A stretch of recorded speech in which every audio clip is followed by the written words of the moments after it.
বন্যা ও ভূমিধসের তীব্রতা ও ভয়াবহতার কারণে প্রায়ই খবরের শিরোনামে থাকে ওয়ায়ানাড। এর ফলে সবচাইতে বেশি ক্ষতিগ্রস্ত হন কৃষকেরা। ফসল রক্ষায় হিমশিম খেতে হয় তাঁদের। কিন্তু যদি বৃষ্টির পূর্বাভাস আগে থেকেই পাওয়া যায় তাহলে পরিস্থিতি সামাল দেওয়া অনেকটাই সহজ হয়ে যায় তাদের জন্য।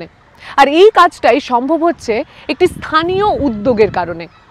স্থানীয় বাসিন্দাদের সংগ্রহ করা আবহাওয়ার ডেটা এবং স্থানীয়ভাবে সংগৃহীত তথ্য দিয়ে কিভাবে এই পরিবর্তন সম্ভব হচ্ছে শুনুন সেই গল্প। ওয়েনাড অঞ্চলে মানুষ এই বিপুল বৃষ্টিপাতের জন্য প্রস্তুত ছিলেন না। গত 5 বছরে এখানকার আবহাওয়া চরম ভাবাপন্ন হয়ে উঠছে। বর্ষার 3 মাসে সচরাচর যত বৃষ্টি হয় সেই পরিমাণ বৃষ্টি মাত্র কয়েকদিনেই হয়ে যাচ্ছে। ধসের ফলে কাদা ও পাথরের তলায় সবকিছু চাপা পড়ছে। এমন কঠিন আবহাওয়ায় নিরুপায় কৃষকেরাও। যদিও ভারতে আবহাওয়া কেন্দ্রের কমতি নেই। India is a country which has invested so much on rain forecasting, on weather forecasting for the farmers. Entire system still doesn't tell you whether it's going to rain in my village, in my valley tomorrow or not. Rajesh Krishnan 2017 সালে জৈব ধান চাষীদের নিয়ে একটি সমবায় তৈরি করেন। তারাও ওয়েনার আবহাওয়া পূর্বাভাস কমিউনিটির অন্তর্ভুক্ত। হিউম সেন্টার ও কোচিন বিশ্ববিদ্যালয়ের আবহাওয়াবিদদের সঙ্গে এটি যৌথভাবে কাজ করে। এখানকার বিজ্ঞানীদের গড়ে তোলা জলবায়ু পর্যবেক্ষণ ব্যবস্থা থেকে স্থানীয় আবহাওয়ার পূর্বাভাস পাওয়া যায়। এর জন্য তাদের সেই অঞ্চলের খুঁটিনাটি তথ্য দরকার, আর সেই কাজটি করেন স্থানীয় বাসিন্দারা। আমরা গ্রামের কৃষক, স্কুল শিক্ষক, ছাত্রসহ নানা শ্রেণীর মানুষকে নিয়ে বৃষ্টি পরিমাপ করার উপায় সম্পর্কে সেই তথ্য লিপিবদ্ধ করে বিশ্লেষণ করা হয়। এর ফলে বিজ্ঞানীরা বুঝতে পারেন কোন অঞ্চলে কখন সবথেকে বেশি বৃষ্টিপাত হবে। কোচিন বিশ্ববিদ্যালয়ে একটি সুপার কম্পিউটার আছে যা বিশ্বের আবহাওয়ার পূর্বাভাসের ব্যবস্থাগুলোর সঙ্গে সংযুক্ত। বিজ্ঞানীরা এর সাহায্যে ওয়েনারের তথ্য তুলনা করেন এবং সেই অঞ্চলের আবহাওয়ার পূর্বাভাস দেন।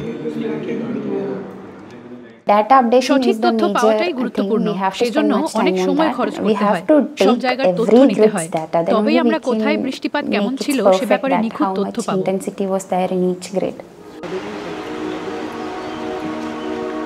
ওয়েনার পশ্চিম ঘাটে অবস্থিত।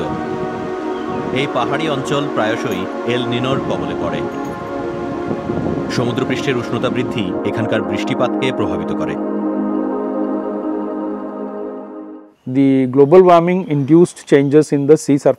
বিশ্ব উষ্ণায়নের ফলে আরব সাগরের সমুদ্র পৃষ্ঠের উষ্ণতা বৃদ্ধি পেয়েছে।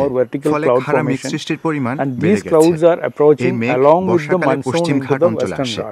উঁচু পর্বত থাকলে তলদেশ থেকে মেঘ খাড়াভাবে পাহাড়ের মাথায় উঠে আসে।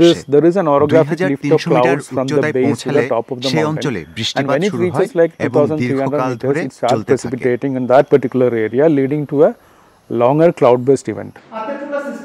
যত বেশি তথ্য পাওয়া যায় এই দল তত নিখুঁতভাবে জানাতে পারে কোথায় বেশি বৃষ্টি হবে। কিন্তু এর জন্য অনেক মানুষ দরকার। এই অঞ্চলের প্রায় 9 লাখ মানুষের মধ্যে বিজ্ঞানীরা মাত্র 400 জনের মতো মানুষের কাছে পৌঁছতে পেরেছেন। কিন্তু তারা নিয়মিত হোয়াটসঅ্যাপ গ্রুপে তথ্য ভাগ করে নেন এবং তা থেকে উপকৃতও হন। কৃষক জয়প্রকাশ নারায়ণ 2021 সাল থেকে এই কাজে যুক্ত। প্রতিদিন সকালে তিনি মাটির আর্দ্রতা পরিমাপ করেন এবং গ্রুপে সেই তথ্য ভাগ করে নেন। বিকেলে তিনি ওই অঞ্চলের বৃষ্টিপাতের পূর্বাভাস পেয়ে যান।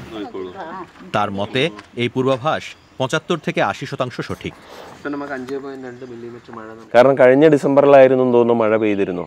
കാരണം അത് നമുക്ക് ആ മുന്നറിയിപ്പ് കിട്ടിയത് കൊണ്ട് കാപ്പി പറിച്ച് നമ്മുടെ തോട്ടത്തിൽ ഡ്രൈയിങ് യാർഡിലേക്ക് എത്തിക്കുക എന്നുള്ള സംഗതികളൊക്കെ ബുദ്ധിമുട്ടുള്ള ഒരു ടാസ്ക്കാണ്.